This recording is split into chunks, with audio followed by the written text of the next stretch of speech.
One of my favorite memories from childhood is piling into the back seat of my grandparents' 1976 Mercury Marquis at 5 in the morning with my siblings. A mere 7 hours separated us from Grand Marais, Minnesota, on Lake Superior, where woodland adventures and exploring were waiting for us. The excitement started early as we passed through the interchanges of Minneapolis, stopped for cinnamon rolls in Hinckley, and then crested the hill in Duluth and finally saw Lake Superior. Those waypoints were part of what made going to Grand Marais special, the build-up and anticipation of the next step closer.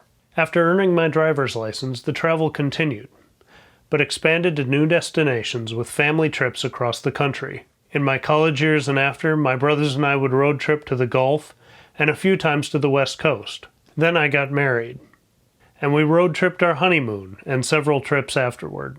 Then we had a daughter, and road trips had to slow down for a little while. In the early 2000s, I went to an auto show, and I was at the same time depressed about how little gas mileage in cars had improved over the years, and impressed at the mileage and technology that was coming out with the Honda Insight.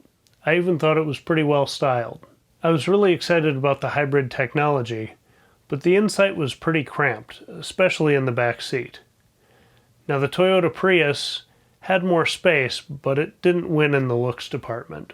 But the thought of road tripping while sipping gas and saving money was planted in my head.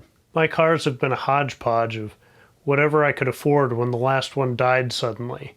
That would get me through a couple years, and then the cycle would repeat. In the fall of 2008, as another pickup truck was gasping its dying breath in our apartment's parking lot, we decided we needed something that was more reliable and didn't need as much maintenance month to month. So we took out a loan and got a 2007 Toyota Prius. With gas prices high at the time, we paid too much, but I finally had a car I'd been dreaming of.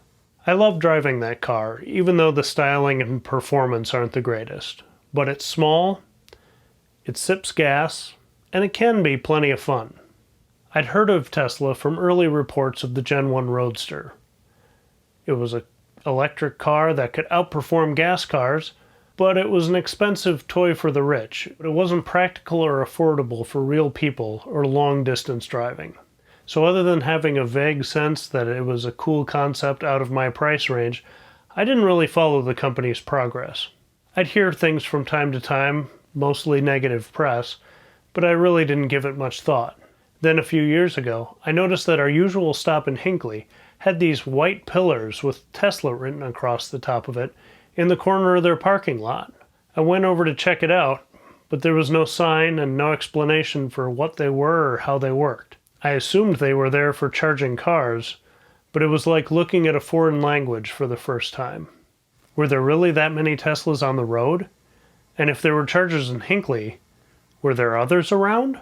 This was about the time of the Model 3 announcement. Again, I was looking at stories of people standing in line to reserve a car that they hadn't seen yet. I knew that it was a few years away and just assumed it would be out of my price range. I thought it was really cool that they were making cars that were more affordable, but they still seemed way too out of reach for my young family. But to be fair, I actually did more assuming that it would be out of our price range than sitting down and researching and doing the math.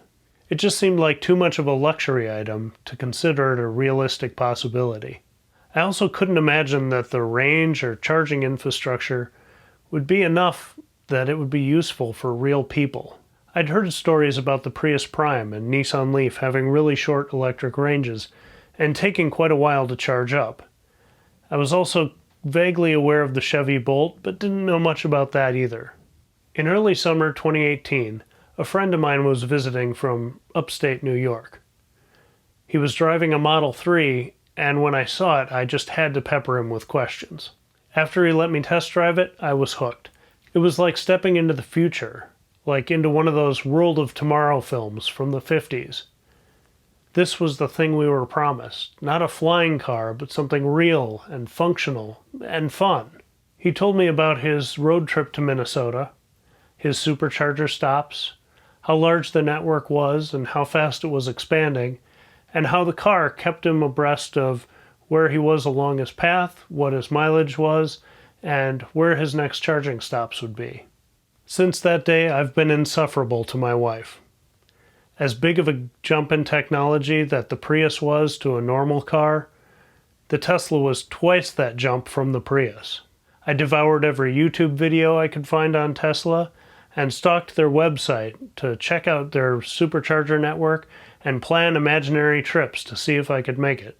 Even at that time, most of the country was covered, at least along the interstates, and more were coming online all the time.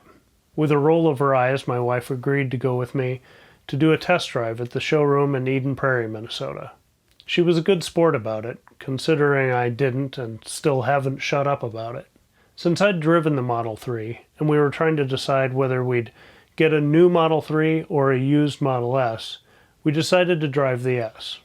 It was bigger than our Toyota Camry, but fairly similar. But the instant torque and sticky driving feel immediately impressed us both. Then we tried autopilot, and although it was a little unnerving at first, we were both really impressed with how functional it was. After the drive, we talked it over, and she said if I could make the finances work, we could get one or the other. Probably mostly just to shut me up. Since the Prius had been reliable, we hadn't had a car payment in years. We'd been saving, knowing that a replacement for the Prius or the Camry would be coming soon. By selling the Camry and digging a little bit into our savings, we could make one of them work. But now the question was, which one? The Model S had been out since 2012. It had a proven track record of reliability, it had a hatchback, was similar in size to the Camry, and it was more similar to standard cars.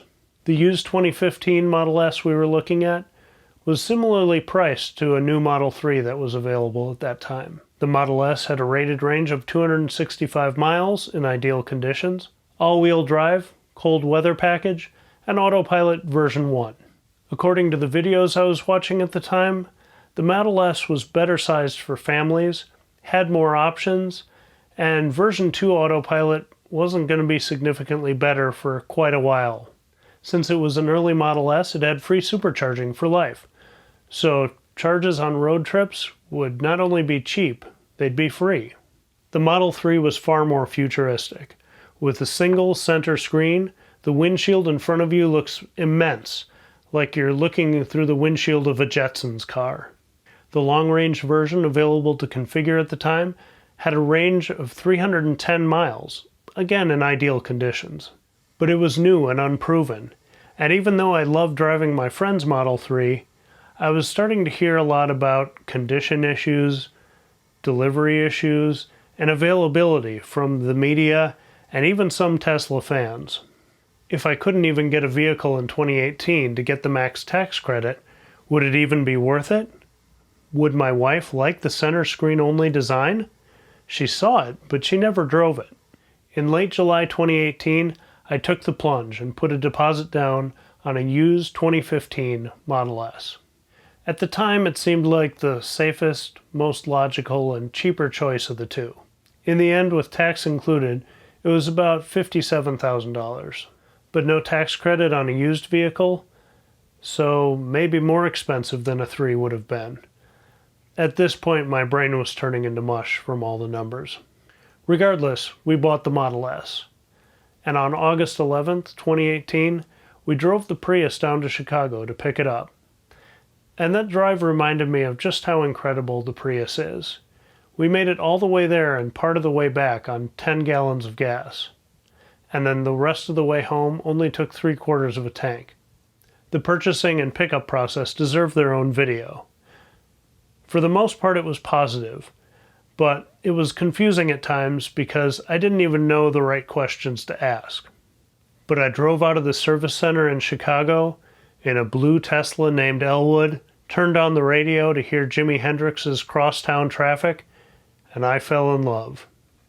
We figured out our first supercharge, and every stop along the way, my wife and I would switch places driving the Tesla or the Prius.